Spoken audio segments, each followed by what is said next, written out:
ओम मंगलम भगवान विष्णु मंगलम गरुणध्वज मंगलम पुंडरीकाक्ष मंगलाय तनो हरिः। ओम गुरुर्ब्रह्मा गुरुर्विष्णु गुरुर्देवो महेश्वरः गुरु साक्षात् परब्रह्म तस्मै श्री गुरुवे नमः। ओम ध्यानमूलं गुरुर्मूर्ति पूजामूलं गुरुपदं मंत्रमूलं गुरुर्वाक्यं मोक्षमूलं गुरुकृपः। ओम गजाननं भूतिगणाधिसेवितं सपेतजम्बो फलचारुभक्षणम् उमाश्रुतं शोकविनाशकारिकं नमामि विघ्नेश्वर पादपङ्कजं माम्। आज श्री सत्यनारायण व्रत कथायां श्रुत्वा, आज बड़े सौभाग्य की बात है कि इतने दिनों बाद शादी के उपलक्ष्य में आज हम लोग भगवान की कथा श्रवण करने का लाभ मिला है। और आज दीपावली का भी उत्सव है, इसलिए माता लक्ष्मी का भी पूजन हुआ और नारायण की कथा भी होने जा रही है। तो आइए हम लोग भगवान का नाम लेते हैं, फिर बाद में कथा में प्रवेश करते हैं। ओम श्रीमन्नारायण नारायण नारायण भजमनि नारायण नारायण नारायण रामे नारायण नारायण नारायण कृष्ण नारायण नारायण नारायण बद्री नारायण नारायण नारायण जगन्नाथ नारायण नारायण नारायण सत्य नारायण नारायण नारायण। आज प्रथमोध्याय। एक समय की बात है, नैमिषारण्य क्षेत्र पर सनकादिक ऋषियों ने एक बार धर्म सभा लगाई और आपस में विचार कर रहे हैं कि कलयुग के मनुष्यों के लिए ऐसा कौन सा पूजा पाठ है, ऐसा कौन सा दान है, ऐसा कौन सा तप है जो उनको बता दिया जाए और जिसको जीवन में एक बार भी कर लें तो उनके जीवन में कोई संकट परेशानी नहीं है, उनका जीवन पूरा सुखमय व्यतीत हो जाए। तो आपस में सभी 88,000 ऋषि बैठ करके चर्चा कर रहे थे। उनको कोई निराकरण नहीं निकल रहा था कि ऐसी कौन सी व्यवस्था है और जो सभी मनुष्यों के लिए संभव हो, गरीब आदमी भी कर सके, धनवान भी कर सके, मध्यम वर्ग के सब लोग उसको कर सकें और उसमें छोटा बड़ा कोई भी उम्र का हो, हर कोई कर सके। तो आपस में विचार ही कर रहे थे, उनको कोई उपाय नहीं मिल रहा था। तो उसी रास्ते से श्री सूत जी महाराज का कहीं से जा रहे थे और उन्होंने देखा कि आज ये सनकादिक ऋषि किस चिंता में यहाँ पर है। सब लोग एकत्रित हुए हैं, चलो हम भी चल करके देखते हैं। जैसे सूत जी महाराज का उस धर्म सभा में आगमन होता है, सभी 88,000 ऋषि खड़े हो गए और सूत जी महाराज को प्रणाम किया। तब सूत जी महाराज की उम्र मात्र 16 साल की है और जो वहाँ महात्मा लोग बैठे थे, कोई 5,000 साल का, कोई 10,000 साल का, कोई 1,00,000 वर्ष के महात्मा, बड़े बड़े उम्र वाले वहां पर विराजमान थे। उन्होंने सबने सूत जी महाराज को प्रणाम किया। तो सूत जी महाराज को संकोच हुआ कि हम इन लोगों के सामने छोटे से बच्चे हैं और ये लोग हमको क्यों प्रणाम कर रहे हैं। तो एक महात्मा ने कहा कि मुनिवर, हमारे सनातन धर्म में एक व्यवस्था बनाई गई है कि कोई धन में बड़ा होता है, कोई बुद्धि में बड़ा होता है, कोई ज्ञान में बड़ा होता है, परंतु हमारे सनातन धर्म में जो परम ज्ञानी है, उम्र की इसमें कोई सीमा नहीं है, परंतु जितना बड़ा ज्ञान ज्यादा है उसकी पूजा होती है। तो आप परम ज्ञानी हैं, आप व्यास जी के शिष्य हैं, आपके ऊपर विशेष गुरु जी की कृपा है, क्योंकि यदि शिष्य आज्ञाकारी हो तो गुरु ऐसी कोई भी विद्या नहीं है जो नहीं दे देता, सब कुछ उसको सिखा देता है। तो व्यास जी ने जितने भी उनके पास ज्ञान की गंगा थी, सब कुछ है, सूत जी महाराज को बढ़िया से सिखा दिए थे। इसलिए उनको सभी वेदों का, धर्मों का, शास्त्रों का ज्ञान था। इसलिए सभी ऋषियों ने उनको प्रणाम किया। और आप सोच रहे होंगे कि वहां 5,000 साल का और 10,000 साल का, 1,00,000 वर्ष के भी महात्मा थे, तो इतनी लंबी उम्र होती क्यों थी। जब भी कोई भी मनुष्य भगवान की पूजा पाठ करता है, भगवान के मंदिर जाता है, भगवान का नाम जप करता है, तो उस समय उसका काल चक्र उससे दूर बैठ जाता है, उसकी उम्र नहीं घटती है। जैसे अभी हम लोग भगवान के सामने मंदिर में यहाँ विराजमान हैं या कहीं किसी मंदिर में जाएं, तो जब तक हम भगवान के सामने, नारायण हमारे सामने होते हैं, उतनी देर तक हमारी उम्र घटती नहीं है, उसी पर रुक जाती है और काल थोड़ा दूर जाकर के बैठ जाता है। तो जो महात्मा लोग होते हैं रातों दिन भगवान का नाम जप करते हैं। नाम जप करने से उनकी आयु क्षीण नहीं होती है, शरीर का विकास, बाल पक जाएंगे, उम्र बढ़ती रहेगी, परंतु आयु नहीं कम होगी, आयु उसी पर रुकी रहती है। इसलिए 1-1 लाख वर्ष के हो गए थे महात्मा लोग। सभी लोग चिंतित हैं। तो सूत जी महाराज से सभी ने प्रश्न किया कि हे मुनिवर, आप ही बताइए कि हम लोग कलयुग के मनुष्यों के लिए ऐसा कौन सा पूजा पाठ दान तप है जो बता दें, और जो भी मनुष्य एक बार जीवन में कर ले हमेशा हमेशा के लिए लक्ष्मी नारायण की कृपा उसके परिवार पर हो जाए, कभी कोई संकट परेशानी नहीं हो। तब सूत जी ने कहा कि हे महात्माओं, आप लोगों ने आज जगत कल्याण के लिए बड़ी अच्छी बात पूछी है, हम आपको बताते हैं, आप लोग को ध्यान से सुनिएगा। कहते हैं कि एक दिन की बात है, नारद जी के मन में विचार आया कि चलो आज हम समस्त लोगों में भ्रमण करने के लिए निकलते हैं। तो नारद जी ने गणेश जी महाराज के धाम जाते हैं, लोग देवी लोग गए हैं, शिव लोग जाते हैं, और वैकुंठ स्वर्ग आदि घूमते घूमते वो धरती पर पहुंचे और धरती पर आए हैं। तो सभी मनुष्यों का उन्होंने हाल चाल जानने की इच्छा चाहिए, देवलोक में सबका समाचार लिया, और जैसे धरती पर आए धरती के मनुष्यों का भी हाल चाल पूछा। तो थोड़ी देर जैसे आगे पहुंचे, देखते हैं कि एक बहुत बड़ा महल बना हुआ है, बढ़िया बड़ी बड़ी गाड़ी खड़ी हुई है, अच्छे अच्छे लोग कपड़े पहन करके वहां पर नौकर चाकर से पूरा घर संपन्न है। तो नारद जी को लगा कि लगता है ये बड़ा सुखी परिवार है, यहाँ पर कोई परेशानी नहीं होगी, चलो चल करके देखते हैं। तो नारद जी एक साधारण महात्मा का भेष बनाया और उस दरबार में घर के सामने जाते हैं और पूछा, भैया आप लोगों के यहाँ सब कुशल मंगल तो है, कोई परेशानी नहीं है? क्योंकि नारद जी एक प्रकार से सर्वे करने के निकले हैं कि कौन से लोग में प्रसन्न है, कौन से लोग में मनुष्य दुखी हैं। तो जो बड़े बड़े घरों वाले थे उन्होंने कहा कि महाराज, ब्राह्मण देवता जो आपको दिखाई पड़ रहा है वो हकीकत में है नहीं, आपको बड़ा बड़ा महल गाड़ी सब दिखाई पड़ रही है, परंतु हमसे ज्यादा दुखी कोई नहीं है। बोले वो कैसे? कहते हैं सब कुछ तो भगवान ने हमको दिया है, परंतु शरीर में इतनी बीमारियां, शुगर, बीपी, हार्ट कहीं बराबर काम नहीं करता। घर में खाने की कोई व्यवस्था, सब कुछ भरा हुआ है, मिठाई बढ़िया बढ़िया, परंतु डॉक्टर ने मना कर दिया कि थोड़ा भी खाओगे तो तुम्हारा शुगर लेवल बढ़ जाएगा।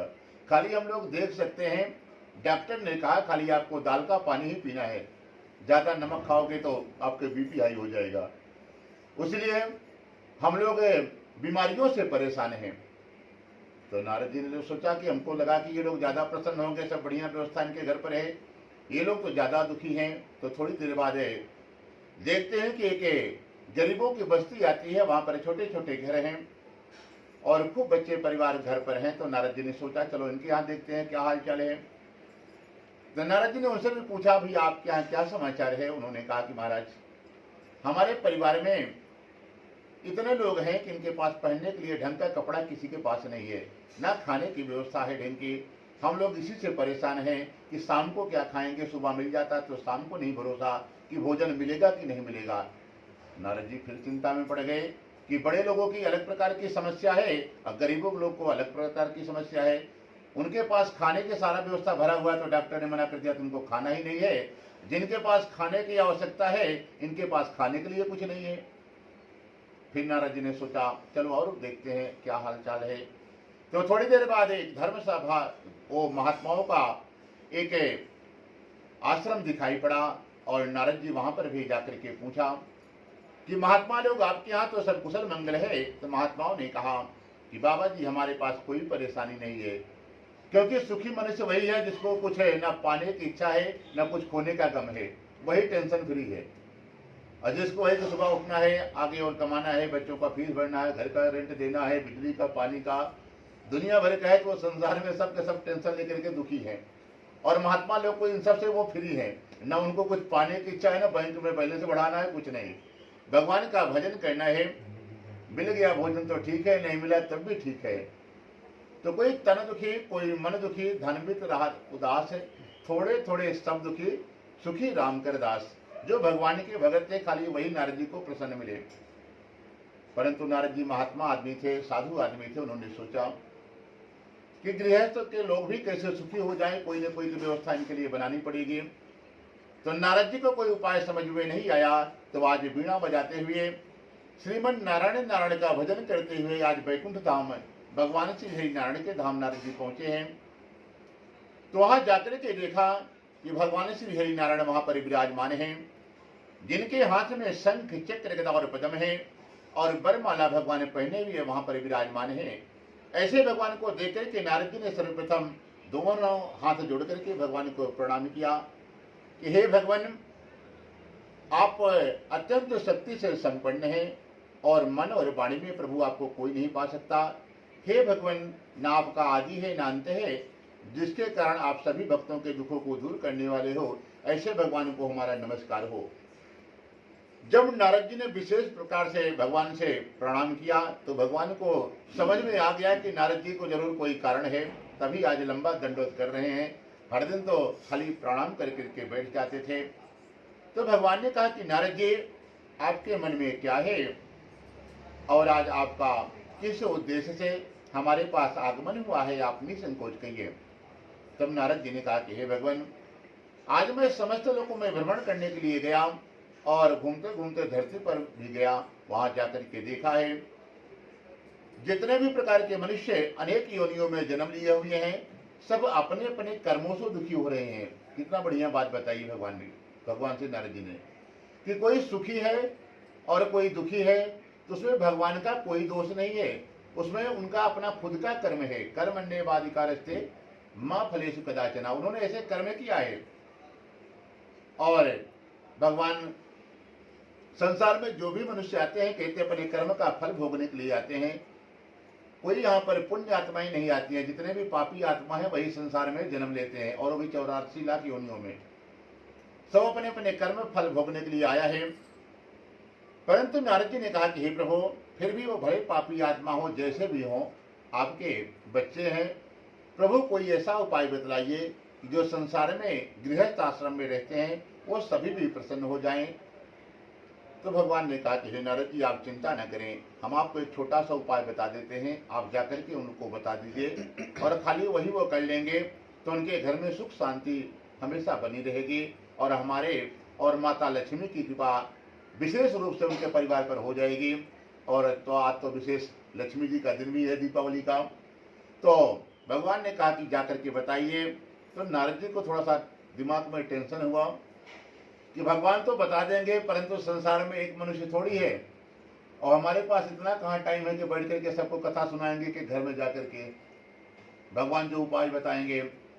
तो भगवान से कहा कि प्रभु, यहाँ पर आप हमें नहीं बताएं, एक काम करिए, हम धरती पर जाते हैं, पता लगाते हैं जहाँ पर ज़्यादा से ज़्यादा संख्या में लोग रहते हों, वहीं आप चल करके बताइए, ताकि एक साथ है ज़्यादा से ज़्यादा लोग सुन लेंगे तो इसका प्रचार प्रसार बहुत जल्दी हो जाएगा संसार में।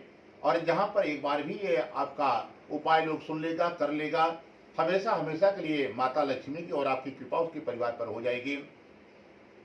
तो विचार किया कि पता कौन लगाने जाएगा। तब तक ये भगवान का जो सुदर्शन चक्र आपको दिखाई पड़ रहा है, उन्होंने कहा कि भगवान, आप हमें आदेश करें, हमारी गति बड़ी ही तेज है, हम थोड़ी देर में ही पूरे संसार में भ्रमण करते हैं, जो सबसे बढ़िया पवित्र स्थान होगा भी आपको हम सूचित करते हैं। और सुदर्शन जी ने भगवान से आदेश लिया और भगवान ने आदेश दिया कि ठीक है, जाइए आप पता लगाइए। तो सुदर्शन जी महाराज पूरे धरती पर भ्रमण करते करते आज नैमिषारण्य तीर्थ क्षेत्र पर पहुंचते हैं। ये क्षेत्र कहाँ है मालूम है? नैमिषारण्य ये लखनऊ के पास में उत्तर प्रदेश में है, यूपी में। लखनऊ के पास में एक सीतापुर डिस्ट्रिक्ट है, उसी डिस्ट्रिक्ट में एक क्षेत्र है नैमिषारण्य। और सुदर्शन जी महाराज पूरे धरती पर भ्रमण किया और वहां पर पहुंचते हैं तो क्या देखा कि गंगा नदी का वहां पर तट है और सनकादिक ऋषियों का एक बहुत बड़ा दिव्य आश्रम है। सनकादिक ऋषियों का नाम सुना है? भगवान विष्णु का प्रथम अवतार है। भगवान जब भी आते हैं 4 हाथ लेकर के आते हैं, 4 स्वरूप लेकर के आते हैं और चारों हाथों में अपने सत्य धारण करके आते हैं। तो भगवान का पहला अवतार था सनकादिक ऋषियों का। सनक, सनक नंदन, सनातन और सनत कुमार 4 भाई बनकर के आए थे संसार में।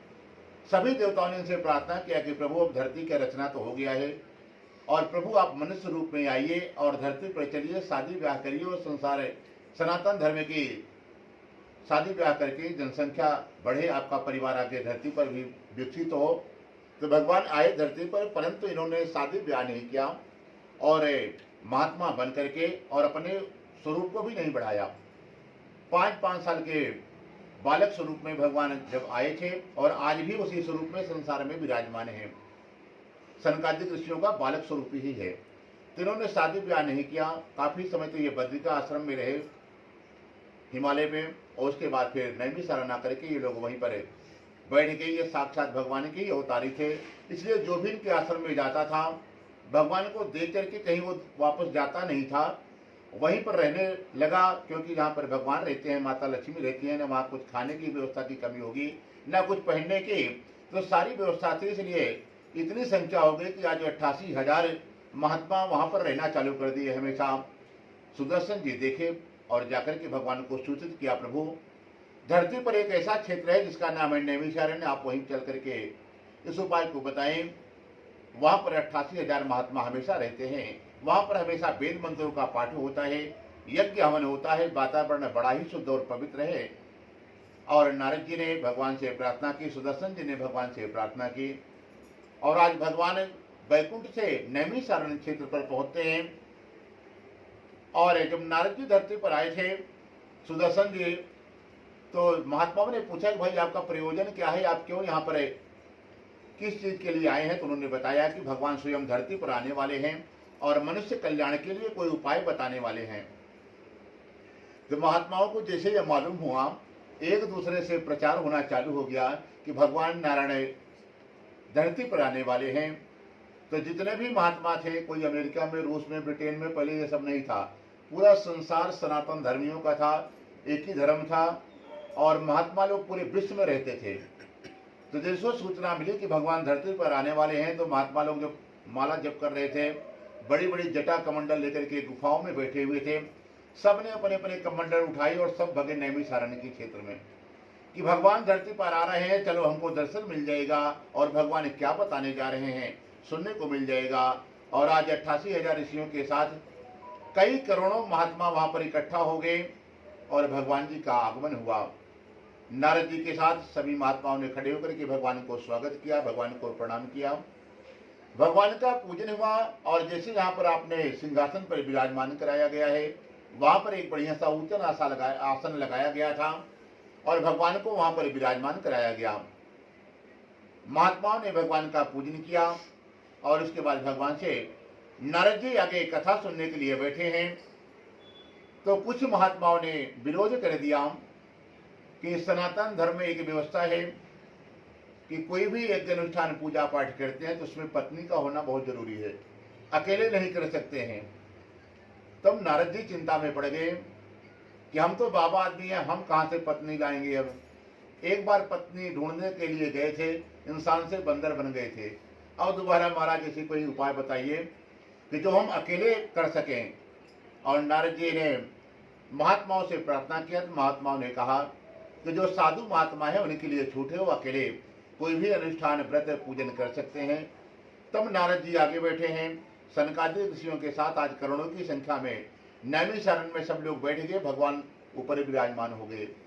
तो नारद जी ने भगवान से प्रश्न किया कि हे प्रभु, जो आप बताने जा रहे हैं सबसे पहले तो उसका आप नामकरण करिए कि संसार वाले उसको किस नाम से जानेंगे। तो भगवान ने कहा कि उसका नाम श्री सत्यनारायण व्रत कथा होगा। भगवान से फिर नारद जी ने प्रश्न किया कि इसको किस दिन करना श्रेष्ठ होगा। भगवान ने कहा कि यह हमारे मुखार बिंदु से निकली हुई है, इसको आप किसी भी दिन कर सकते हैं और ये हर दिन आपको बराबर पुण्य प्रदान करेगा। और इसको लोग ज्ञान गंगा किसी भी नाम से लोग जानेंगे, क्योंकि भगवान की कथा को ज्ञान गंगा, गंगा का ही नाम दिया गया है। जो ये गंगा जल बहता है अपने आपके बनारस में है, वो भगवान के चरणों से निकले हुए हैं। और ये जो भगवान की कथा है भगवान के मुख से निकली हुई है, तो इसको बड़ी बहन माना गया है। भगवान की कथा को ज्ञान गंगा कहते हैं और वो गंगा से भी ये बड़ी बहन मानी गई, इनको ज़्यादा महत्व दिया, क्योंकि भगवान के मुख से निकली है और वो गंगा भगवान के चरणों से निकली है। तो भगवान ने कहा कि इसको आप कभी भी कहीं भी किसी भी जगह कर सकते हैं और इसमें कोई कभी खतरा नहीं होगा। और जो हमारे चरणों वाली गंगा है उसमें आप ज़्यादा अंदर घुसे तो खतरा भी हो सकता है। इसमें जितना अंदर घुसेंगे उतना ही आपको आनंद आएगा और इसमें कोई खतरा नहीं है। और ये गंगा का विशेष महत्व और है कि ये गंगा को आप कहीं भी बुला लेंगे आ जाएंगे और वो वाली गंगा के लिए आपको वहाँ तक जाना पड़ेगा, इसलिए इन गंगा का और ज़्यादा महत्व है। और भगवान से फिर नारद जी ने कहा कि प्रभु इसमें पूजन सामग्री क्या लगेगी। तो भगवान ने कहा कि पके केले के फल, शक्कर, घी, दूध, दही, गेहूं का चूर्ण लीजिए, गेहूं के भाव में साठी का चूर्ण लीजिए और जितने भी प्रकार का आप भक्षण पदार्थ बना सकते हैं, खाली आटे का चूर्ण नहीं है, भगवान को 56 प्रकार का भोग लगता है। जितने प्रकार का आप हो सके घर में 5 प्रकार, 10 प्रकार, 11 प्रकार, अगर 56 प्रकार का बना लेते हैं तो भगवान बहुत खुश होते हैं उस परिवार पे और बहुत जल्दी अपनी कृपा बरसा देते हैं। तो भगवान ने कहा, नारद जी ने कहा नारद जी से कि जितने भी प्रकार का पकवान आप बना सकते हैं बना करके भगवान के सामने जिस दिन पूजन रखें, थाली में सजा करके अर्पण करें। जब पूजन पूर्ण हो जाए तो ब्राह्मण को भोजन कराएं, जितने लोग को आप बुलाए हैं सबको भोजन कराएं। यदि भोजन की व्यवस्था नहीं है तो आप प्रसाद चरणामृत उनको दीजिए। सबको प्रसाद चरणामृत मिल जाए तो मुख्य यजमान को बाद में भोजन ग्रहण करना चाहिए। और इसका एक नियम और है कि आप जिस दिन कथा करते हैं, कथा के बाद आपके पास जितना भी समय आपके शेष बचता है वो समय को व्यर्थ नहीं करना है, भगवान के नाम को लेते हुए उस दिन समय को व्यतीत करना है। श्रीमन नारायण नारायण का या सीताराम सीताराम है, हरे रामा हरे कृष्णा, कोई भी मंत्र का जाप आप मन में अंदर हमेशा करते रहें जब तक आप शाम को सोए नहीं रात में। इस नियम के साथ जो भी मनुष्य करता है संसार की सब प्रकार की सुख सुविधा भगवान उसको प्रदान करते हैं और अंत में वो परम धाम वैकुंठ को जाता है। बोलो सत्यनारायण भगवान की जय। खाली नियम को आप एक बार करके पार लगा दीजिए, भगवान आपको गोद ले लेंगे। आप उनकी जिम्मेदारी, आप टेंशन फ्री हो गए, वो आपकी जिम्मेदारी आपको जीवन को उनको चलाना है खाली, लेकिन नियम को पार लगाना है जो नियम है। चलिए भगवान का हम लोग नाम श्रवण करते हैं, फिर आगे दूसरे अध्याय में चलते हैं। ओम श्रीमन्नारायण नारायण नारायण भजमन नारायण नारायण नारायण भक्ति नारायण नारायण नारायण मुक्ति नारायण नारायण नारायण श्रीमन्नारायण नारायण नारायण हरि नारायण नारायण नारायण सत्य नारायण नारायण नारायण। बोलो सत्यनारायण भगवान की जय। आदि श्री आप लोग फिर से भगवान के सामने फूल चढ़ा दीजिए, फिर से दूसरा लीजिए। आप लोग लास्ट में आप भी नारद जी के कुर्सी पे बैठे हैं, मुख्य जवान है तो थोड़ा सा जोर से भजन करिए। हर अध्याय पे नारद जी जैसे कथा पूरी होते थे बीणा लेके फिर श्रीमन नारायण नारायण चालू हो जाते थे और करोड़ों की संख्या में भजन करते थे महात्मा लोग। इसलिए भगवान के परम भक्त श्री नारद जी और हनुमान जी, उनसे बड़ा कोई भगत आज तक संसार में नहीं हुआ जो 24 घंटे भगवान का खाली चिंतन करना है और दूसरा कोई काम ही नहीं है, उनके नाम के जाप को करते रहना है। अथ द्वितीय अध्याय, और दूसरे अध्याय की कथा है आपके काशी की ही कथा है। काशी नगरी में एक ब्राह्मण रहता था जिसका नाम है सतानंद। बड़ा गरीब आदमी था, प्रतिदिन 5 घरों में भिक्षा मांगता था। दान मिल गया तो ठीक है, भोजन पानी कर लेता था, नहीं तो खाली पेट ही सो जाता था। कभी 6वें घर में मांगने के लिए नहीं जाता था। नियम का बड़ा पक्का ब्राह्मण था। और कोई दान दे तो बड़ा प्रसन्न होता था, खूब आशीर्वाद दे, और कोई उसका अपमान करके या धक्का मार करके भगा दे कि तुम हट्टे कट्टे हो, कहीं कमाते खाते नहीं हो, भीख मांगने का काम करते हो, तो ब्राह्मण देवता कभी नाराज नहीं होते थे, क्योंकि ब्राह्मणों का काम ही है जिसका घर खर्चा दान से चले वही ब्राह्मण है। और जो नौकरी करके कहीं चलाए वो सेवक में आता है, चौथे चरण में। जिसका खर्चा नहीं बता, जो ब्राह्मण का पहले नियम था वो खाली नौकरी नहीं करते थे, पढ़ाई करेंगे, शिक्षा दान में लेंगे, उसका भी पैसा नहीं लेते थे। जो दान में दे दिया उसी से उनको अपना खर्चा कर चलाना है। और जिसका घर टैक्स से चले वो छत्री है, जिसका खर्चा ब्याज से चले वो बनिया है, और जो सेवा करके अपने घर चलाए वो चतुर्थ चरण में आता है। वही बता रहे हैं। तो कभी कभी ब्राह्मण नौकरी नहीं करने जाता था, इसलिए वो गरीबी रहता था, कभी नौकरी नहीं करेगा। शिक्षा दे सकते हैं, शिक्षा का अधिकार है। तो कि बैठे बैठे लेक्चर दे रहे हैं, करना धरना कुछ नहीं है, हमारे यहाँ तो इसे कहा जाता है। हाँ चलिए, आज से तो ब्राह्मण देवता इसी तरह करते थे, कोई अपमान करते थे कभी उनको क्रोध नहीं आता था, हमेशा वो प्रसन्न रहते थे। कोई अपमान करे तब भी आशीर्वाद देते थे, कोई दान करे तब भी आशीर्वाद। एक प्रकार से उन्होंने क्रोध पर विजय पा ली थी। संसार में 4 प्रकार के अवगुण है, एक काम है, एक क्रोध है, एक मोह है और एक लोभ है। और भगवान की ये माया बनाई हुई है, इससे कोई वंचित नहीं है, कोई बच नहीं सकता। थोड़ा भी धन आ जाए तो अहंकार अपने आप आ जाएगा पद का। और मोह, कोई बढ़िया बढ़िया चीज है कहीं दिखाई पड़े मार्केट में, सोचेंगे कि अगर मिल जाता है, ये बजट होता तो हम ले लेते, बजट रहता है तो ले लेता है। और क्रोध, कोई आपका अपमान करे या कुछ ऐसा शब्द बोल देता, आप 2 मिनट में गुस्सा हो जाओगे। तो ये 4 अवगुण में से यदि मनुष्य एक पर भी विजय पा ले तो भगवान स्वयं उसके दर्शन करने आते हैं। आज ब्राह्मण ने क्रोध पर विजय पा ली है। किसी को क्रोध नहीं आता है तो साधारण मनुष्य अपने आप को नहीं समझे, आपने भगवान की एक माया से बच गए, उसमें आपने विजय पा ली है। तो ब्राह्मण देवता हर हाल में खुश रहते थे, कभी टेंशन जीवन में लिया ही नहीं। टेंशन का मतलब समझते हैं, अंग्रेजी वर्ड है, अंग्रेजी वर्ड है। एक सन जिसके दिमाग में, एक सूरज की कितनी गर्मी होती है, यूपी बिहार में जाके देखिए। और जिसको टेंशन हो जाए, 10 सूरज की गर्मी जिसके दिमाग में चले, वो इंसान पागल हो जाता है। अगर इंग्लिश पढ़ा है तो हिंदी छोड़ के अंग्रेजी बोलना चालू कर देता है, ज्यादा टेंशन हो गया। मजाक नहीं करे, कहीं सुन लेना किसी से, अपना जो लोकल लैंग्वेज होगा छोड़ देगा, इंग्लिश बोलना चालू कर देगा वो, अगर सही सही टेंशन है तो टेंशन नहीं लेना चाहिए। ब्राह्मण देवता टेंशन फ्री थे। लेकिन भगवान की इच्छा भी, बड़ा विचित्र ब्राह्मण है, इसके पास ना खाने की व्यवस्था है ढंग की, ना पहनने की है और ना रहने लायक घर है। फिर भी ये नियम का पक्का है, जो दान में मिलता है उसको पकाता है, भगवान को भोग लगाता है, गौ का हिस्सा निकालता है। और कोई भी महात्मा साधु आ गया तो उसको भी भोजन कराता है, खुद करे कि नहीं करे। और हमारे मंदिर भी आता है हर दिन पूजा करने, घर में भी पूजा करता है। कभी ये मंदिर आता है, कभी मांगने के लिए नहीं आया। बाकी हमने सबको बड़े बड़े गाड़ी दिए है, बंगले है, घर है, सब चीज है, फिर भी वो मांगने के लिए हमारे मंदिर में आता है कि हे प्रभु, एक गाड़ी है और 2 गाड़ी हो जाता, सबका एक एक गाड़ी पर्सनल हो जाए। 2 कमरे के घर है, 4 कमरे के मिल जाए तो और बढ़िया प्रभु दे दीजिए। परंतु ये ब्राह्मण के पास कुछ नहीं है, फिर भी कभी हमसे ना शिकायत किया ना मांगा। चलो आज हम इसका भला कर देते हैं। तो आज भगवान नारायण बैकुंठ से आए हैं काशी में, एक महात्मा का भेष बनाया है। भगवान से जो हर दिन मांगता है भगवान उसको कुछ नहीं देते हैं, और जो कुछ नहीं मांगता है भगवान सब कुछ उसको दे देते हैं। क्योंकि भगवान से मांगना मतलब भगवान को मूर्ख समझना है। भगवान तो सब कुछ जानते हैं, खाली आपका कर्म है कि आप सनातन धर्म में आए हैं। तो आपकी जिम्मेदारी है कि अपने घर में पूजा पाठ करें, समय मिले तो मंदिर के लिए भी 5 मिनट आसपास जो भी भगवान का मंदिर हो, खाली आप वहां जाके भगवान के सामने चले जाइए, वापस आ जाइए, आपकी सारी समस्या अपने आप दूर हो जाएगी। खाली आपका काम है भगवान के चौखट तक पहुंचना, और पहुंच करके पूछो मांगे ये नहीं करना है। निष्काम भक्ति करिए, सकाम भक्ति से बच जाइए कि वो हमको कुछ देंगे तभी हम भगवान के पास जाएंगे।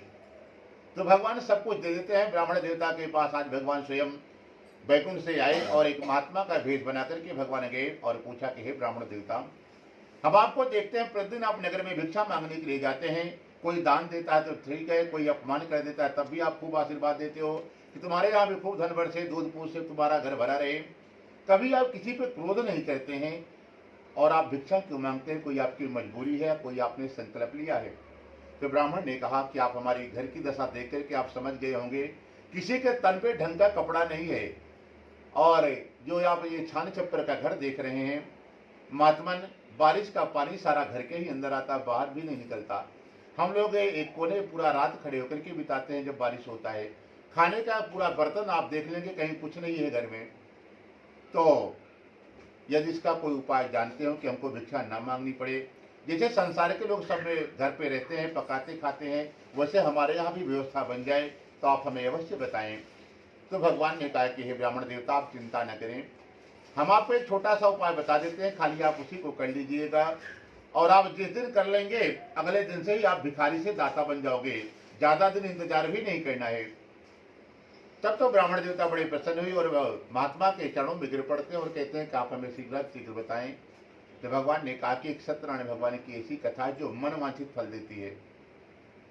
उसका नियम है आप सुबह से शाम तक व्रत रखें और शाम के समय इस कथा को करें। तो उसका नाम है सत्यनारायण व्रत कथा। इसमें व्रत का भी विशेष महत्व होता है। जितना ज़्यादा से ज़्यादा समय आपने व्रत कर लिया उसका ज़्यादा पुण्य आपको मिलेगा। तो शाम के समय इस कथा को करें। कथा अकेले नहीं करें, भाई बंधु मित्र जितने लोग को बुला सकें उनको भी बुलाएं, क्योंकि ये कथा सुनने से अभी तक जो गंगा नहाने का पुण्य प्राप्त होता है वो भगवान की कथा सुनने का पुण्य प्राप्त होता है।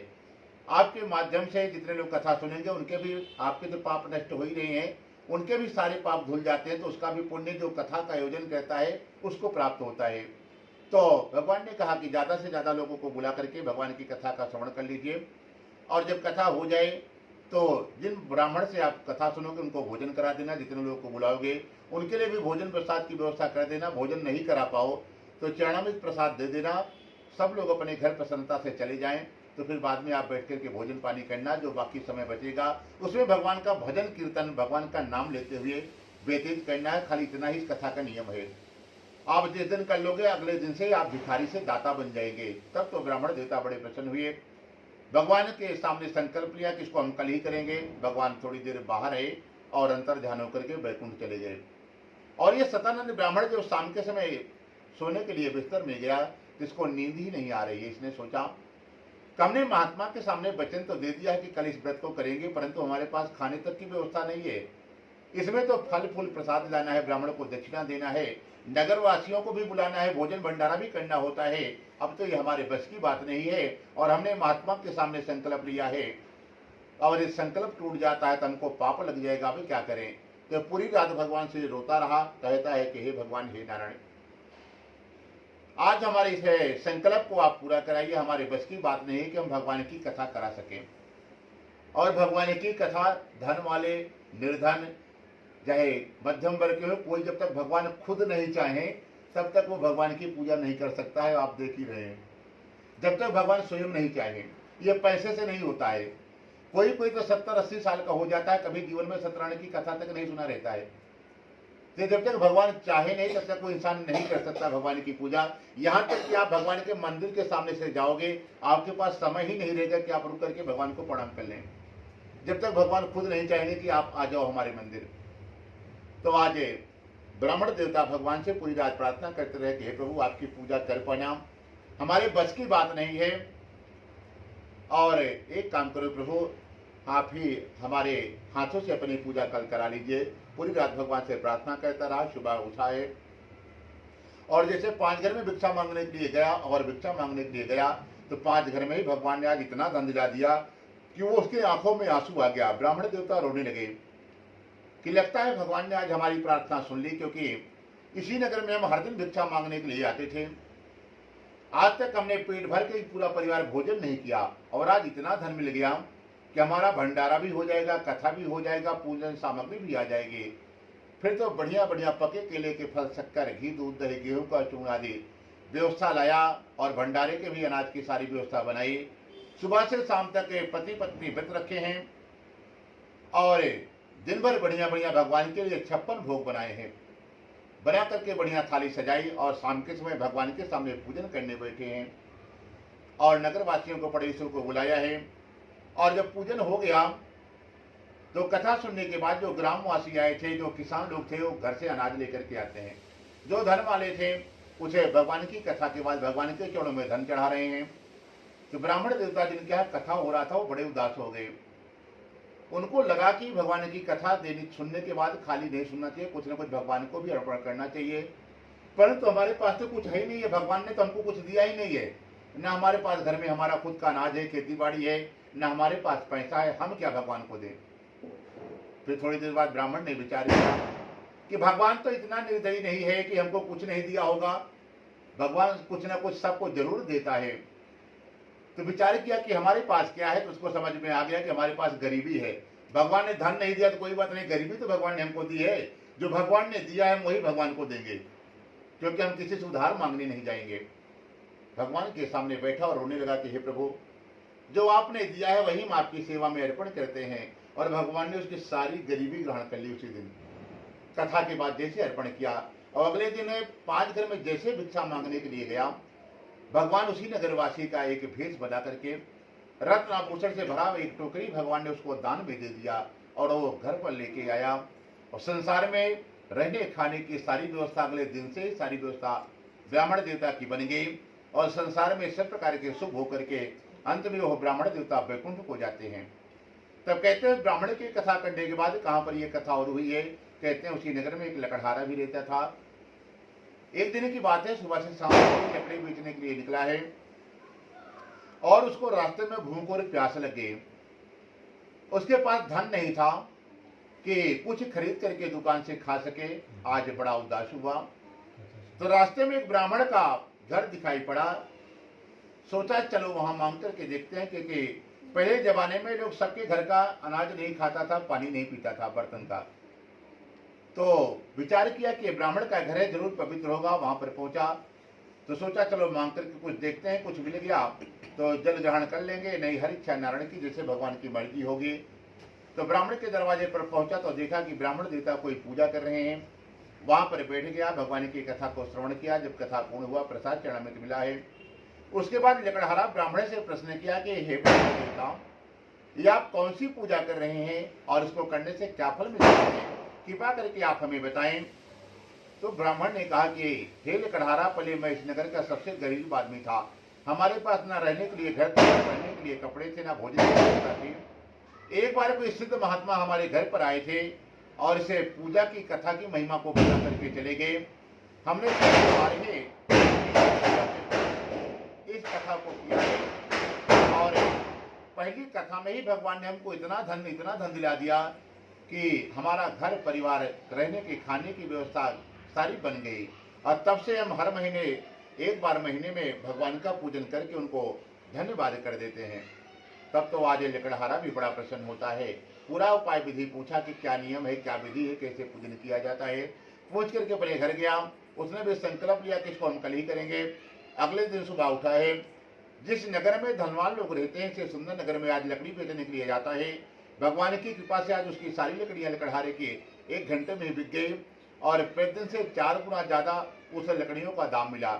तब तो लकड़हारा भी समझ गया कि लगता है भगवान भी हमारे दुख दरिद्रता को हरण करना चाहते हैं। तो आज भगवान के पूजन के लिए बढ़िया बढ़िया केले के फल, घी, दूध, दही, चूर्ण आदि लाया है और समस्त पदार्थ को इकट्ठा करके सुबह से शाम तक व्रत रखा। शाम के समय अपने भाई बंधु मित्रों को बुलाया है और बुला करके भगवान के पूजन का आयोजन रखा। भगवान का पूजन पूर्ण हुआ तो उसने भी कहा कि हे भगवान, आपकी सेवा में चढ़ाने के लिए हमारे पास भी कुछ नहीं है। जैसे वो ब्राह्मण गरीब था, वैसे हमारे घर पर भी गरीबी का निवास है, दरिद्रता है हमारे घर में। दरिद्रता कौन है मालूम है? लक्ष्मी जी की सगी बहन है, भगवान नारायण की साली है। दरिद्रता का विवाह एक ब्राह्मण के साथ हो गया था और लक्ष्मी जी का विवाह भगवान नारायण के साथ हुआ था। दोनों सगी बहनें हैं और आपस में बिल्कुल नहीं पड़ती है। जहाँ दरिद्रता जाएंगी वहाँ लक्ष्मी जी नहीं जाती है, जहाँ लक्ष्मी रहती है वहाँ दरिद्रता नहीं जाती है उस घर में। तो भगवान से लकड़हारे ने भी प्रार्थना की कि हे प्रभु, माता लक्ष्मी का वास हमारे घर में कराइए और अपने साली जी का हमारे घर से विदा करवाइए, अपने ससुराल जाएं। और भगवान ने नारायण ने आज उनके परिवार पर भी कृपा की है।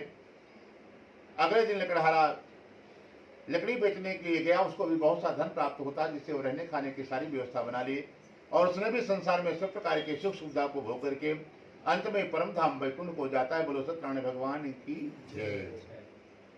ओम श्रीमन्नारायण नारायण नारायण भजमनि नारायण नारायण नारायण विष्णु नारायण नारायण नारायण गोविंद नारायण नारायण नारायण राम नारायण नारायण नारायण कृष्ण नारायण नारायण नारायण सत्य नारायण नारायण नारायण भजन नारायण नारायण नारायण। बोलो सत्यनारायण भगवान की जय। आप चला दीजिए।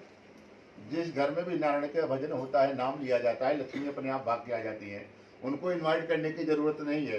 ये आज लक्ष्मी पूजन का दिन बता रहे हैं, मूल मंत्र है। खाली आप भगवान का भजन करिए, सुबह शाम काम करते रहिए, श्रीमान नारायण नारायण करते रहिए, लक्ष्मी जी अपने आप भाग के आएंगे। हमारे पति का इस घर में बहुत सम्मान है, चलो हम वहीं रहेंगे। जिस घर में पति का सम्मान होता है, पत्नी उसी के घर में जाती है। और तो लक्ष्मी जी तो वैसे भी पतिव्रता स्त्री है, बिना पति के आदेश के किसी के एक क्षण भी किसी के घर नहीं जाती है। और कहीं लक्ष्मी आई है, रुकी है, तो नारायण की विशेष कृपा है। भगवान खुद चाहते हैं कि लक्ष्मी जी आपके घर में वास करें। चलिए आज श्री तृतीय अध्याय और तीसरे अध्याय में एक राजा की कथा है। उल्कामुख नाम का राजा है। राजा बड़ा ही धर्मात्मा है। उसकी पत्नी कमल के समान मुख वाली सती और सावित्री है। राजा का नियम था कि सुबह उठता है और अपने घर में जो पूजा पाठ का कार्य है, भगवान के मंदिर की सफाई करना, दिया धोना, बगीचे से फूल तोड़ना और भगवान के लिए भोग की व्यवस्था बनाना, चाहे राजा करे चाहे रानी करे। भगवान की सेवा में कभी नौकरों की सेवा नहीं लेता था। और इसके बाद राजा का नियम था कि उनके पूर्वज जो आसपास मंदिर बनाए हैं, राजा हर दिन घर में पूजा करने के बाद मंदिरों में जाता है। अपने घर से हर दिन पकवान बना करके लेके जाता, कपड़े लेकर के जाता, सुरखा अनाज लेकर के जाता है। गरीबों में राजा हर दिन दान करता है। परंतु आजकल कोई थोड़ा भी सामान दान करते हैं तो सबसे पहले उसको फोटो खोज करके बदनाम करते हैं कि हमने आज इतना दान किया। राजा हर दिन दान करता है, बढ़िया भरपेट भोजन कराता है, कपड़े दान करता है। मंदिर के बाहर जितने गरीब लोग बैठे रहते हैं, फिर मंदिर में जाता, पूजा करवाता, खूब दान बांटता है। परंतु कभी प्रसन्न नहीं रहता। तो एक दिन पुजारी, जो मंदिर का पुजारी था, पूछा कि राजन, आप तो इतने बड़े नगर के राजा हैं, भगवान ने आपको खूब धन दिया है, परंतु आप उदास क्यों रहते हैं, क्या कारण है? तो राजा कहता है कि देखो ब्राह्मण देवता, हमारे पास भगवान ने धन खूब दिया है, परंतु संतान एक भी नहीं दी। इससे संतान न होने के कारण इस धन का किस काम का, हमारे क्या करेंगे इस धन को लेकर के, आज नहीं कल हमको भी संसार छोड़ करके जाना है। तो पुजारी ने कहा कि राजन आप चिंता न करें, हम आपको एक बहुत छोटा सा उपाय बता देते हैं, खाली आप उसी को कर लेना। यदि संतान पाना चाहते हो तो आपके नगर में कोई पवित्र नदी हो या नदी का कोई संगम हो, वहां जाकर के भगवान श्री सत्यनारायण का जो कथा का नियम है, विधि है, वहां जाकर के एक बार आप पूजन करा लीजिए। और हम आपको भरोसा देते हैं कि 1 साल के अंदर ही संतान हो जाएगी। 1 साल पार नहीं होता जो भी इस नियम के साथ इस पूजन को कर लेता है। तब तो राजन आज बड़े प्रसन्न हुए, ब्राह्मण को प्रणाम किया और पूरा विधि उपाय पूछा। तो उन्होंने कहा कि सुबह शाम तक व्रत रखें, शाम के समय नदी के किनारे पूजन करें, पूजन हो जाए तो ब्राह्मण को भोजन कराएं, जितने लोग गए रहेंगे सबको भोजन भंडारा कराइए बढ़िया से। उसके बाद फिर आप दोनों भोजन कर लेना राजा रानी, उसके बाद घर चले जाना और पूजन सामग्री को बहते हुए जल में विसर्जन कर देना। और जब तक नहीं सोना भगवान के नाम को लेते रहना, इतना ही खाली करना है। ऐसा नहीं कर पाना तो राजन भजन कीर्तन की व्यवस्था कर लेना, घर में बैठ के बड़े खूब बढ़िया भगवान का श्रीमान नारायण का भजन करिए और नींद आए तो जाके सो जाओ। इतना ही करना है। 1 साल के अंदर आपके यहाँ संतान हो जाएगी। 1 साल 1 दिन नहीं होगा। राजा रानी बड़े प्रसन्न हुए, वापस घर आए। घर आकर के अपने मंत्री को बुलाया और आदेश दिया कि हम एक कल पूजन करने वाले हैं। हमारे नगर के पास में जो भद्रशिला नामक नदी थी राजा के नगर में, वहां पर बढ़िया इसी तरह भगवान का दिव्य दरबार लगाया गया, पूजन की व्यवस्था बनाई गई। दिन भर वेदी मंडप सजा है। आज शाम के समय राजा अपनी पत्नी के साथ पड़ोसियों को नगर वासियों के साथ गए हैं और भगवान के पूजन कर रहे हैं, कथा सुन रहे थे। उसी नगर में एक साधु नामक बनिया रहता था। वो भी व्यापार से उसी नदी के रास्ते घर जा रहा था। उसने देखा ये तो हमारे नगर का राजा है, कभी शाम के समय बाहर नहीं निकलता है, आज जरूर कोई विशेष बात होगी। तभी ये शाम के समय यहाँ पर ये राजा आया है, चलो हम भी चल करके देखते हैं। साधु बनिया ने नाव को किनारे ठहराया, राजा के पास आ गया और चुपके से पीछे शांति से जाकर के बैठ गया। कथा का एक नियम होता है, भगवान की कथा जहाँ भी हो रही हो, यदि आप बाद में पहुंचते हैं तो जाकर के पीछे शांति से बैठ जाएं कि जो कथा सुन रहे हैं आपकी वजह से उनकी कथा एक क्षण के लिए भी डिस्टर्ब नहीं हो, रुके नहीं। यदि रुक गया तो समझ लो महापापी आता है, पाप लग जाता है। इसलिए वो राजा साधु बनिया पीछे बैठ गया। कथा समाप्त हुई, प्रसाद चरणामृत लिया है, फिर राजा को आकर के प्रणाम किया बाद में और कहता है कि हे राजन, इतने भाव से आप कौन सी पूजा कर रहे हैं, इसको करने से क्या फल मिलता है और आप किस उद्देश्य से कर रहे हैं? तो राजा ने कहा कि हमारे पास कोई संतान नहीं है, एक संतान पाने की कामना से आज हम लोग भगवान श्री नारायण की कथा का आयोजन किए हुए हैं। तब तो साधु बनिया कहता है कि हे राजन, भगवान ने हमको भी खूब धन दिया है, सोने चांदी का बिजनेस, कारोबार, फैक्ट्री, सब चीजें है, परंतु संतान एक भी हमारे घर पर भी नहीं है। आप हमें इसका भी विधि उपाय बताएं ताकि हमारा भी वंश परिवार आगे चल पड़े। तो राजा ने पूरा विधि उनको भी उपाय बताया कि आप भी जैसे हम ये व्यवस्था किए हुई है, सुबह से शाम तक व्रत रखो, शाम के समय नदी के किनारे पूजन कर लो, पूजन हो जाए तो ब्राह्मण को भोजन कराओ, सबको भोजन भंडारा कराओ, फिर बाद में पूजन सामग्री को बहते हुए जल में विसर्जन करके घर जाओ, और जब तक नहीं सोना है खाली भगवान के नाम को लेना है, भजन करना है, इतना ही खाली करना है। साधु बनी आज अपने घर गया, अपने पत्नी को बताया। एक ऐसी कथा आज हम सुनकर के आए हैं भगवान की कि जिसको करने से जिसके परिवार में संतान नहीं होती है, संतान होने लगती है। तब तो सेठानी जी बड़े प्रसन्न हुई और कहा वो पूजन सेठ जी हमको शीघ्र से शीघ्र कराइए, क्योंकि हम लोग अब बूढ़े हो रहे हैं, अब हमको एक दिन भी नहीं इंतजार करना है, अगले दिन आप ये व्यवस्था बनाएं और हम भी घर पर पूजन करेंगे। तब सेठ जी ने सोचा कितना जीवन बीत गया, हमने अभी जीवन में कभी धन खर्चा करके धर्म नहीं किया है, फ्री वाला ही किया है। लगता है हमने देखा है कि राजा ने फल फूल प्रसाद मंगाया है, भंडारे की भी बढ़िया व्यवस्था, खाना पीना भी बन रहा था, इसमें तो बहुत खर्चा होता है भगवान की कथा में, और हम धन खर्चा करके पूजा करने वाले नहीं है, पैसा नहीं खर्चा करेंगे, संतान हो चाहे नहीं हो। परंतु सेठ जी के पास इतनी हिम्मत नहीं थी कि अपनी पत्नी का विरोध कर देंगे कि हम पूजा नहीं कराएंगे। अब सेठ जी ने सोचा कि क्या करें कि घर में लड़ाई भी नहीं हो और काम भी बन जाए। तो थोड़ी देर बाद सेठ जी ने बाहर घूम करके आए और पत्नी के पास गए और कहा कि हे देवी देखो, भगवान तो खाली भाव के भूखे हैं, उनको फल फूल प्रसाद की कोई जरूरत नहीं है। भगवान ने जिसको जितना दिया है, पूरा संसार भगवान को भोग लगाता है, सुबह शाम दोपहर, कोई 56 प्रकार का भोग लगाता है, कोई बढ़िया बढ़िया पकवान किचन में बना करके भगवान को खिलाता है, कोई मिठाई का भोग लगाता है, कोई इलायची दाना, जिसके पास भी जो भी संभव है, भगवान को खाने पीने की कोई दिक्कत नहीं है। और भगवान तो खाली भाव देखते हैं, आपका भाव कैसा है। एक काम करो देवी, चलो भगवान का पास में ही मंदिर है, वहीं चलते हैं, भगवान के सामने प्रार्थना करते हैं, भगवान जरूर सुनेंगे, खाली भाव देख लेते हैं कि भाव कैसा है इसका। और भगवान ने एक व्यवस्था बनाई है, जिसके पास धन नहीं है, पत्रम पुष्पम फलम तोयम, भगवान कहते हैं एक पेड़ का पत्ता, किसी भी पेड़ का, जंगली पेड़ का पत्ता भी आप हमारे चरणों में रख दो, तब भी हम उसका काम कर देते हैं, परंतु वो दरिद्र हो, कोई गरीब आदमी हो जिसके पास वो व्यवस्था नहीं कर पाएगा, उस पर कोई जंगली फूल ही चढ़ा दो, जंगली फल चढ़ा दो, कुछ नहीं कर सकते हो तो तोयम कहते हैं, पत्रम पुष्पम फलम तोयम। तोयम मतलब जल, जल कौन सा, जो आंख से निकलता है, आंसू। भगवान कहते हैं तुम्हारे पास कुछ नहीं है तो हमारे चरणों के सामने बैठिए, आंसू भी आपके नैनों से आ गया, टपक गया, तब भी हम उसके सारे काम कर देते हैं। परंतु जिसके पास कोई व्यवस्था नहीं हो, महाकंजूस हो या दरिद्र हो, सेठ जी को लगा ये आंसू वाला काम फ्री वाला है। पत्नी को लिया, मंदिर पहुंच गया और सही सही से भाव में खो गया कि हे भगवान एक संतान दे दो ताकि हमारा परिवार आगे चल पड़े। आंसू टपक गया भगवान के चौखट पे। सेठ जी को लगा कि हमारा काम हो जाएगा, वापस पत्नी को लिया, घर आ गया, व्यापार करने के लिए चला गया और फिर 1 साल के अंदर ही आज सेठ जी की संतान हो गई। कन्या का जन्म हुआ है जिसका नाम सेठ जी ने कलावती रखा गया और राजा के घर पर पुत्र का जन्म हुआ। तब सेठानी जी ने कहा कि देखो तुम्हारी कंजूसी के कारण राजा ने पहले पूजन किया था, उसकी आप पुत्र हो गया, तूने उधार कर दिया, तुम्हारे घर में बेटी हो गई है, परंतु हमारा वंश आगे बढ़ा, एक काम करो अब पूजन कर लो। सेठ जी को लगा कि अब तो काम हो गया, अब क्यों धन खर्चा करें। तो सेठ जी ने कहा कि देखो देवी, हमारे परिवार की बहुत पुरानी परंपरा है कि जब बच्चों का शादी विवाह करते हैं तो उसमें सर्वप्रथम भगवान का पूजन करना पड़ता है, उसके बाद ही विवाह का कार्य आगे बढ़ाया जाता है। और पहले जमाने में 5 साल के अंदर ही बच्चों का विवाह होता था, बाल विवाह का व्यवस्था था। 5 साल से 9 साल के अंदर ही सबके कन्याओं का विवाह हो जाता था और गौना 11 साल 15 साल में होता था। उसका यह नियम था, सनातन धर्म की ये व्यवस्था है, जब कन्या रजस्वला धर्म में आए उसके पहले ही कन्यादान करने का पुण्य मिलता है, नहीं बाद में पाप लगता है। और अभी तो बिल्कुल उल्टा हो गया है, कन्यादान लोग बाद में करता है, पहले जयमाल करता है। जब लड़का लड़की के गले में माला डाल दिया तो उसी समय शादी हो जाती है, गंधर्व विवाह हो गया। जब कन्यादान करते हैं तो वो भी उसको दोष लग जाता है, क्योंकि आप एक बार किसी को दान दे दिए तो फिर उसको रिटर्न नहीं ले सकते हैं। कन्यादान करना है तो फिर दूसरी कन्या की व्यवस्था करिए, तो इसलिए पहले शादी का कार्य हो जाए, जयमाल तो एक फॉर्मेलिटी है, बाद में आप कर सकते हैं। तो सेठ जी ने अपनी पत्नी को समझाया, पत्नी मान गई, बोली कोई बात नहीं, बाद में पूजन कर लेंगे। सेठ जी व्यापार करने के लिए चले गए, वापस 5 साल बाद आए तो देखा बेटी बड़ी हो गई है। विचार किया कि अब इसका विवाह करना चाहिए।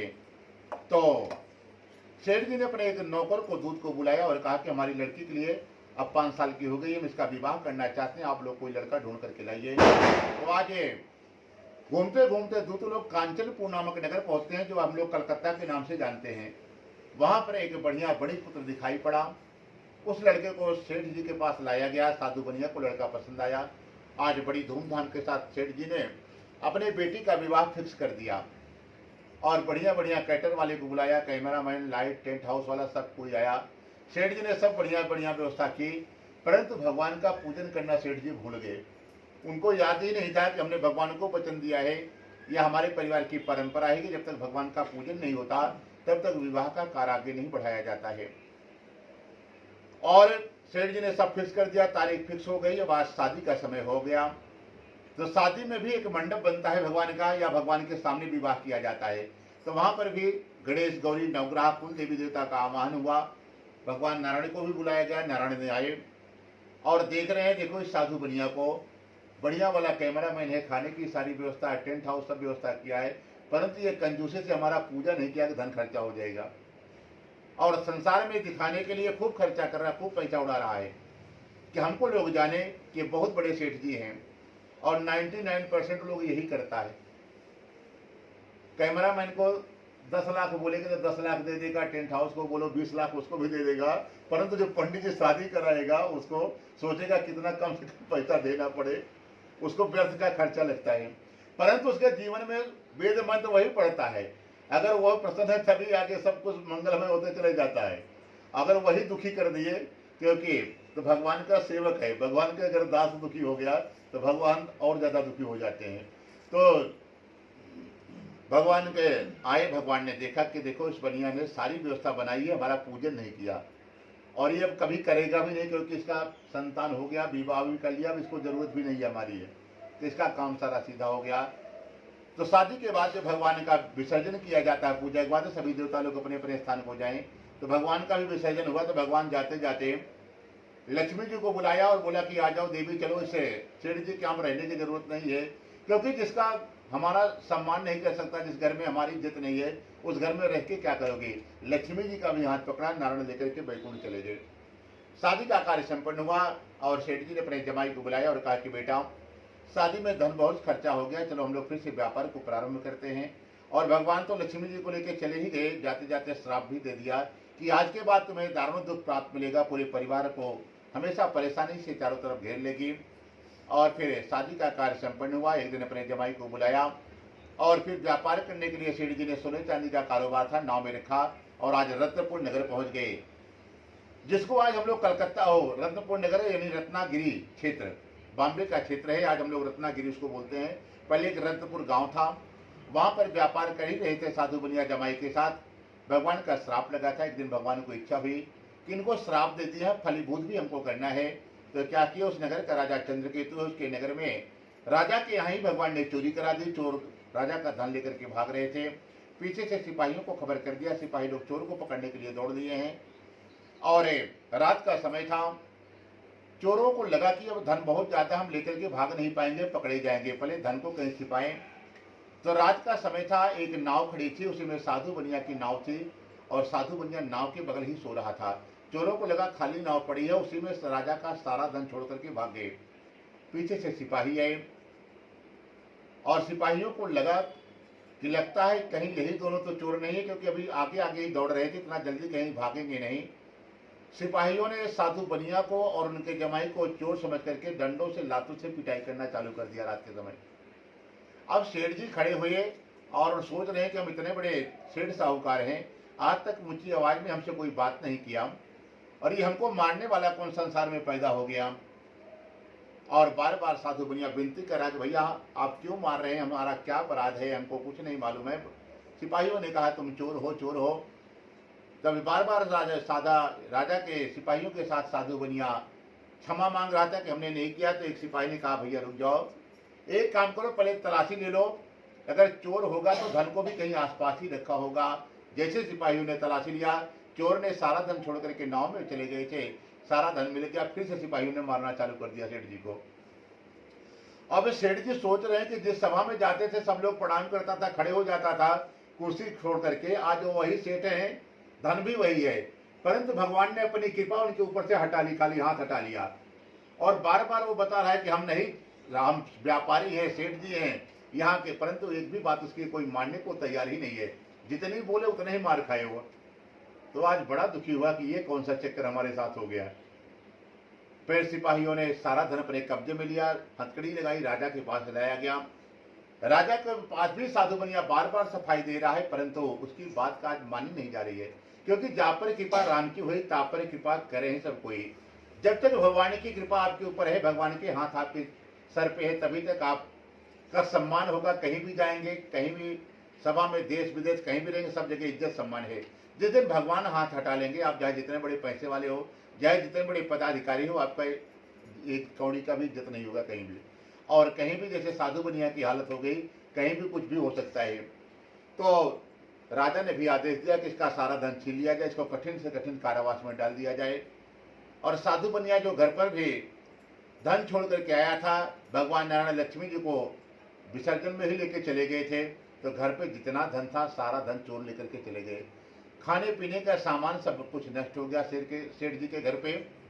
और घर पर भी आज गरीबी का निवास हो गया। जब तक लक्ष्मी जी घर में है, खान पान का वैभव सब तुमसे आता। जो भी खाने का, पीने का, पहनने का, रहने का, सब लक्ष्मी जी की कृपा से होती है। तो नारायण जाते समय ही लक्ष्मी को लेकर चले गए थे, तो घर पर भी गरीबी का निवास हो गया है। 2-4 दिन बीता, माँ बेटी बिना खाए पिए रही, परंतु भूख नहीं बर्दाश्त हुआ, तो आज नगर में भिक्षा मांगने का काम करती हैं। एक दिन की बात है, साधु की बेटी भिक्षा मांगते मांगते एक ब्राह्मण के घर गई। वहां पर देखा भगवान का पूजन हो रहा था, बैठ करके भगवान की कथा को सुना, प्रसाद लिया, वापस आई। तो आज साधु बनिया की माँ बहुत नाराज थी। कह रहे बेटी, प्रतिदिन तो शाम को जल्दी वापस आ जाती थी 5-6 बजे, आज रात कैसे हो गया। तो उन्होंने कहा कि हे माता, एक ब्राह्मण के घर गई थी, वहां भगवान का कथा चल रहा था। कथा में ये बताया गया है कि जब भी आप भगवान की पूजा में सम्मिलित हो जाएं, तो जब तक भगवान का चरणामृत प्रसाद ना मिल जाए, तब तक आप वहां से बीच से उठ करके नहीं जाना चाहिए। यदि कोई चला जाता है तो अशुभ समाचार या कुछ हादसा उसके साथ उसी दिन होता है। इसीलिए माता भी पूजन पूर्ण हुआ, प्रसाद मिला तो वापस आ रही हूँ। तो उनको माँ को याद आ गया कि हे बेटी, तुम्हारे पैदा होने के पहले से तुम्हारे पिताजी ने हमने संकल्प लिया था कि भगवान का पूजन करेंगे। आज तक हमने भगवान का पूजन नहीं किया, लगता है हमसे भगवान ही नाराज हो गए। क्योंकि इतना बड़ा सेठ साहूकार जिसके पास सोने चांदी का कारोबार हो, फैक्ट्री हो, बिजनेस हो, और आज खाने के लिए एक दाना के लिए हम लोग परेशान हैं, लगता है भगवान ही नाराज हो गए। चलो, जो कुछ हो गया बेटा। कल हम भी तुम्हारे साथ भिक्षा मांगने के लिए चलते हैं, जितना धन मिलेगा उसी से भगवान का पूजन कर लेंगे। अगले दिन माँ बेटी दोनों भिक्षा मांगने के लिए गई, और भिक्षा में बहुत सा धन मिलता, जिससे बढ़िया बढ़िया पके केले के फल, शक्कर, घी, दूध, दही, गेहूं का चूर्ण लाया और भगवान के पूजन की व्यवस्था बनाई गई। शाम के समय माँ बेटी भगवान का पूजन कर रही हैं।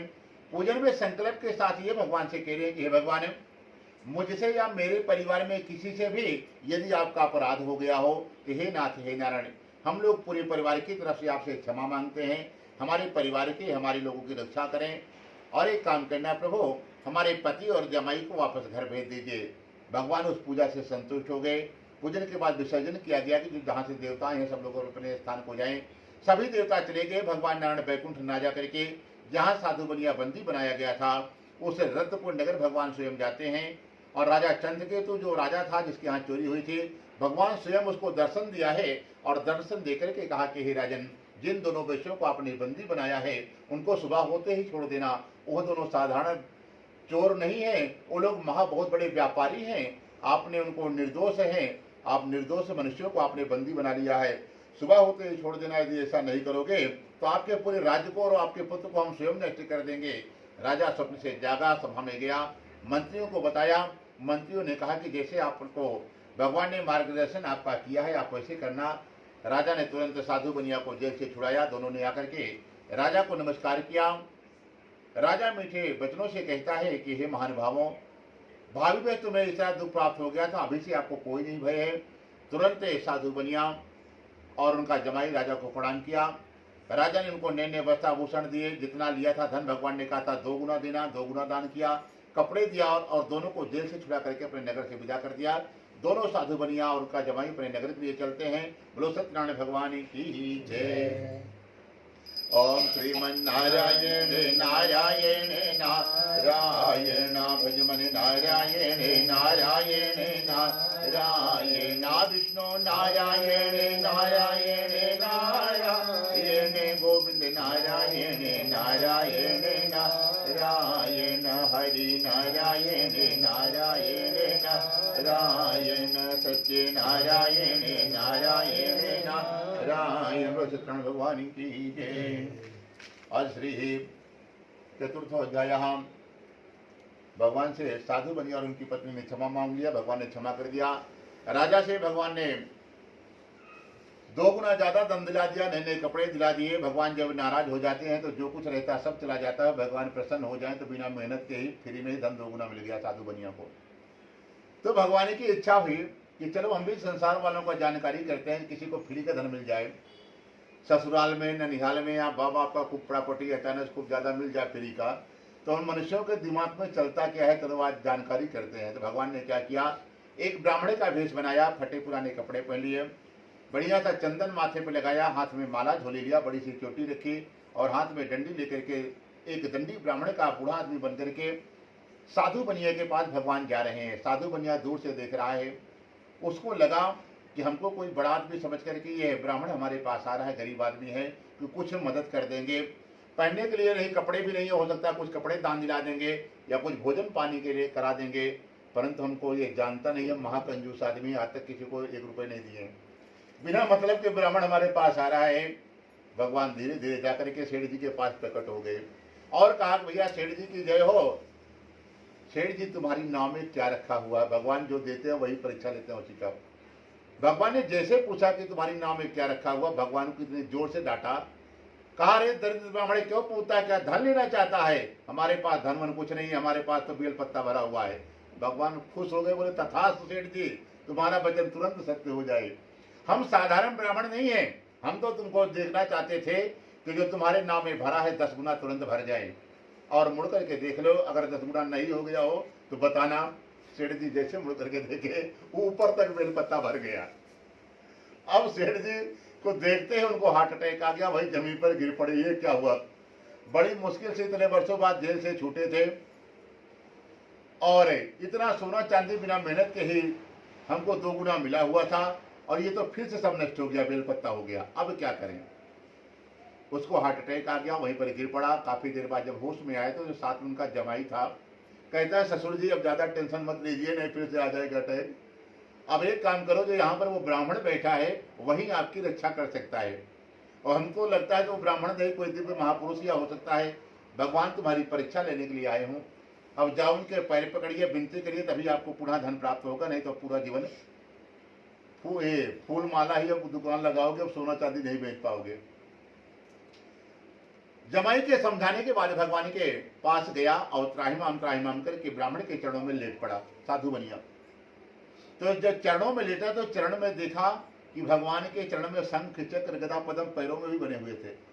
भगवान जब भेष बदलते हैं तो पूरा शरीर का भेष बदल लेते हैं, कभी चरण नहीं बदलते हैं। भगवान को पहचानना है तो चरण अपने ही भगवान स्वयं के ही रखते हैं। वो समझ गया ये तो साक्षात नारायण है, हमारी परीक्षा लेने के लिए ऐसे लगता है, इन तो भगवान के नारायण के चरण हैं। तुरंत रोने लगा और रोते रोते खड़ा हुआ हाथ जोड़ कर कहता है कि हे भगवान, हम आपको पहचान गए, अब हमारी रक्षा करें प्रभु, आपकी माया तो ब्रह्मादि भी नहीं जान सकते, हम तो साधारण मनुष्य हो, प्रभु मेरी रक्षा करें। त्राहिमाम करके रोने लगा। तो भगवान ने कहा कि ठीक है, हम आपको क्षमा कर देते हैं, परंतु आज के बाद तुम्हारे पास कोई गरीब ब्राह्मण दीन दुखी, कोई दरिद्र आदमी, परेशान आदमी आए तो उसकी मदद कर देना। मदद नहीं करना तो जैसे आज हमको आपने डांटा है, अपमान किया है, ऐसे कभी डांटना मत, क्योंकि जीव रूप में हम सबके अंदर रहते हैं। तो अगर उसको डांटते हो तो उसको नहीं डांटते हो, हमको डांटते हो, क्योंकि हम सबके प्राणपति हम ये सबके अंदर बैठे हैं। तो इसलिए आज के बाद अपमान मत करना, देना है तो ठीक है, नहीं देना है तो हाथ जोड़ देना है, परंतु इसे डांटना मत। अभी तो हमने खाली पूछा था तो आपने इतने जोर से डांटा है, कहीं अगर कुछ मांगे होते तो हो सकता है 2-4 थप्पड़ आप जड़ दी होते आज हमको, क्योंकि धन में बहुत गर्मी होती है, थोड़ा बहुत गर्मी नहीं होती है। तो साधु बनिया भगवान के सामने कान पकड़ करके क्षमा मांगी कि आज के बाद हम ऐसी गलती कभी नहीं होगी, प्रभु मेरी रक्षा करें। आज के बाद कोई भी साधु ब्राह्मण दीन दुखी हमारे पास आएगा तो खाली हाथ वापस नहीं जाएगा। उसी दिन से सेठ जी ने सारी कंजूसी छोड़ दी, और जहाँ भी साधु ब्राह्मण मिल जाए पैर छूता है, बिना दक्षिणा दिए प्रणाम नहीं करता था।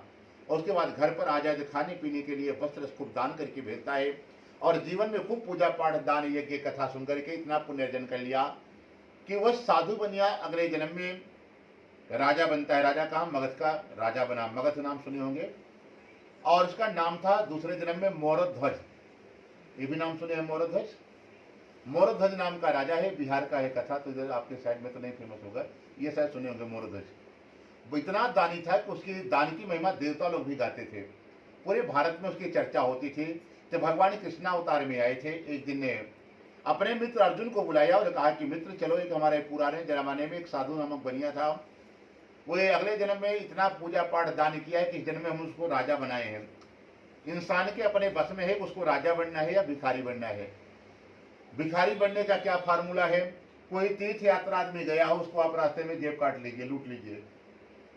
या किसी के घर में सोना एक कण भी गिरा हो और सोना को उठा के अपने पॉकेट पर रख लीजिए, तो अगले जन्म में आप दरिद्र रहोगे, छत नहीं मिलेगा अपना खुद का। ये गरीब बनने का फार्मूला है। और धनवान बनना है तो आप जीवन में दान पुण्य करिए, साधु महात्माओं का सम्मान करिए, कथा पूजा भगवान का बार बार आयोजन करिए, तो अगले जन्म में भी जहाँ भी जन्म मिलेगा आप इतने बड़े घर में जन्म लेंगे कि आपको पैसे का, रहने का, खाने का सोचना ही नहीं पड़ेगा। पहले से आलीशान बंगला होगा, खाने पीने की गाड़ी व्यवस्था, सब कुछ भगवान सब कुछ दे देते हैं। इसलिए अच्छे अच्छे धन रहे तो धर्म कर लीजिए। धन हमेशा नहीं रहता, सबके जीवन में उतार चढ़ाव आता है। जितना साधु बनिया कर लिया था, अगले जन्म में वो राजा बना मगध का। नारद ने सोचा कि चलो उसका परीक्षा लिया जाए। अपने मित्र अर्जुन को बुलाया है। अर्जुन को कहा कि तुम शेर बन जाओ मित्र, हम पंडित जी बन जाते हैं। ब्राह्मण बनकर के परीक्षा लिए थे, तो फिर से टीका चिन्ह लगाया। भगवान ब्राह्मण बनकर के माला झोली लेकर के पहुंच गए मगध। और जैसे भिक्षा मांगने के लिए गए, राजा का नियम था कि कोई ब्राह्मण साधु आ जाए तो उसको इतना दान दिया जाए कि 1 वर्ष उसको किसी का मांगने की जरूरत नहीं पड़े, घर पर बैठ करके खाए। खूब सोना चांदी पैसा, खाने का कपड़ा खूब आया, परंतु ये साक्षात नारायण थे। बोला ये सब हमको नहीं चाहिए, अपने राजा को बुलाइए, जो चाहिए हम उसी से लेंगे। राजा को सूचना दी गई कि राजन, आज आपके दरबार में अभी तक ऐसा कोई ब्राह्मण नहीं आया, एक बड़ा विचित्र ब्राह्मण आया है, क्योंकि उसके शरीर से इतना तेज निकला जैसे सूर्य की किरण निकल रही है, चमक रहा है पूरा आभा शरीर से, और साथ में शेर लेकर के आया है। तो राजा भी समझ गया कि कोई साधारण ब्राह्मण शेर लेकर के नहीं चलता, कोई दिव्य महापुरुष सद्य महात्मा होगा या कोई भगवान भी होंगे। बिना चरण पादुका पहले पैदल दौड़ पड़ा और आकर के त्राहिमाम करके भगवान के ब्राह्मण देवता के चरणों में लेट पड़ा है और कहता है कि ब्राह्मण देवता आदेश करे, क्या चाहिए? तो भगवान ने कहा कि राजन देख लो, जो देना होगा तभी हम आपसे मांगे, हम ऐसे सबसे नहीं मांगते हैं। बोला यदि वो चीज हमारे पास होगा तो हम आपको वचन देते हैं कि आपको खाली हाथ नहीं भेजेंगे। तो भगवान ने कहा राजन देख, तुम्हारे पास एक लड़का है, तुम्हारे पास उसी को हमारा शेर खाना चाहता है। 6 महीने से ये व्रत रखा हुआ है। इसकी इच्छा थी कि संसार में सबसे धर्मात्मा राजा मगध वाला है, जो मोरध्वज का राजा है, उसी के पुत्र को खा करके अपने व्रत को तोड़ेगा। और ऐसे नहीं खाएगा, खाली आधा शरीर राइट हैंड ही खाता है, राइट भाग, बायां भाग भी नहीं खाता हमारा शेर ये।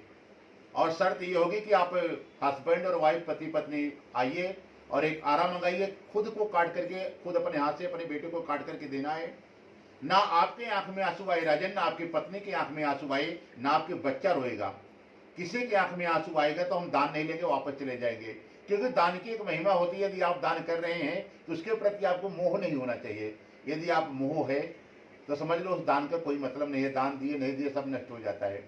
तो ही भगवान सिखा रहे हैं कि देखो, अगर मोह रहेगा तभी आंसू आएगी। जो आपका चीज कोई दान दिया, दूसरे का बेटा काटा जाएगा तो उतना तकलीफ नहीं होगा। तो भगवान ने कहा कि देख भाई, किसी को रोना भी नहीं है, तभी हम दान लेंगे। आज राजा डर गया कि ये क्या मांग लिए, परंतु उसको अपना पूर्व जन्म याद था कि हमने भगवान के सामने वचन दिया था कि आज के बाद कोई भी ब्राह्मण साधु आएगा तो खाली हाथ नहीं जाएगा। जिसको भगवान एक बार साक्षात प्रत्यक्ष दर्शन दे देते हैं, वो चाहे जितना जन्म ले, उसको सर्व पूर्व जन्म अपना याद रहता था। तो भगवान को पहले जन्म में भी दर्शन कर लिया था, इसलिए सारा बात उसको याद था कि हमने भगवान को वचन दिया है। और आज हम इस ब्राह्मण को वापस करते हैं तो मरने के बाद हजारों वर्ष हम नरक में पड़े रहेंगे। साधु बनिया तुरंत मोरध्वज नाम का राजा आराम गया, बेटे को बुलाया, पत्नी को बुलाया, और आरे से ही अपने बच्चे को काट रहा था। जैसे थोड़ा सा कटा, सर का हिस्सा, बच्चे के आंख में आंसू आ गया। भगवान ने देख लिया। भगवान ने कहा कि राजन देख, अब हम दान नहीं लेंगे, वापस जा रहे हैं। तो भगवान ने जब कहा कि वापस जा रहे हैं, तो आज मोरध्वज राजा बड़ा दुखी हुआ।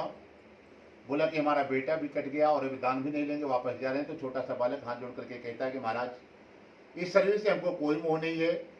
एक काम करिए, हमको तो खाली इस बात का दुख था, आपने हमारा राइट भाग मांगा था, बायां भाग क्या करेंगे घर वाले लेकर के। यदि इसको भी आप ले लेते तो पूरा शरीर दान हो जाता। जैसे भगवान ने इतनी बात सुनी तो चतुर्थ रूप में भगवान प्रकट हो गए और जो शरीर कटा था पुनः फिर से जुड़ गया और भगवान ने उसको आशीर्वाद दिया, बोला कि वरदान मांगिए, आपको क्या चाहिए।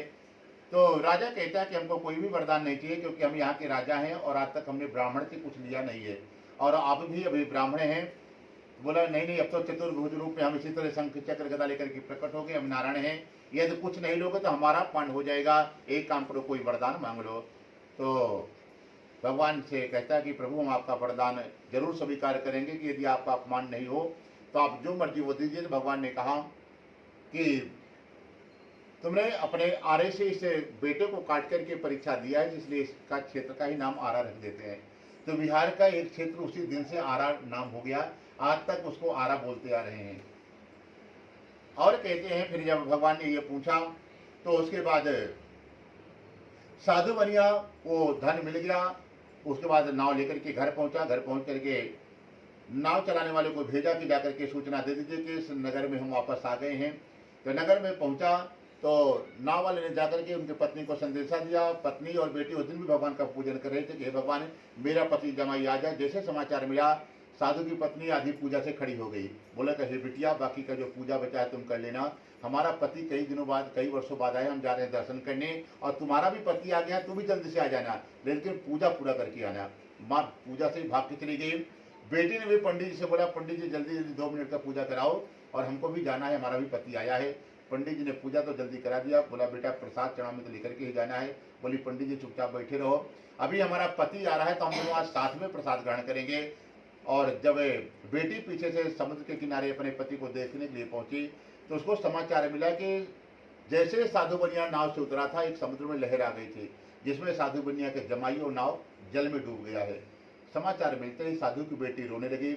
साधु बनिया बड़ा दुखी हुआ और रास्ते में जो भगवान मिले थे उनको फिर याद करता है कि हे सूर्य नारायण हमारा मार्गदर्शन करें। तो भगवान नारायण ने आकाश से ही आकाश मार्ग से आकाशवाणी हुई कि हे साधु तुझसे कुछ भी अपराध नहीं हुआ, तूने आज तुम्हारी पत्नी और बेटी घर पर पूजन रखा था, इन लोगों ने पूजन किया, प्रसाद का अपमान कर दिया, जिसके कारण तुम्हारी नाव डूब गई, सारा धन नष्ट हो गया। जमाई एक काम करो, भी घर भाग करके सब लोग जाओ, भगवान से क्षमा मांगो, प्रसाद लेकर के आओ खा करके, तो वापस अभी हम आपको दिला देते हैं। नाव और जमाई पूरा परिवार भाग करके गया, भगवान से क्षमा मांगे, प्रसाद लिया, वापस आते हैं तो एक लहर आती है जिसमें साधु बनिया का नाव और जमाई मिल गया। पूरा परिवार समुद्र के किनारे भगवान का पूजन किया और फिर सुख शांति से हो करके अंत में वैकुंठ को जाते हैं। बोलो सत्यनारायण भगवान की जय।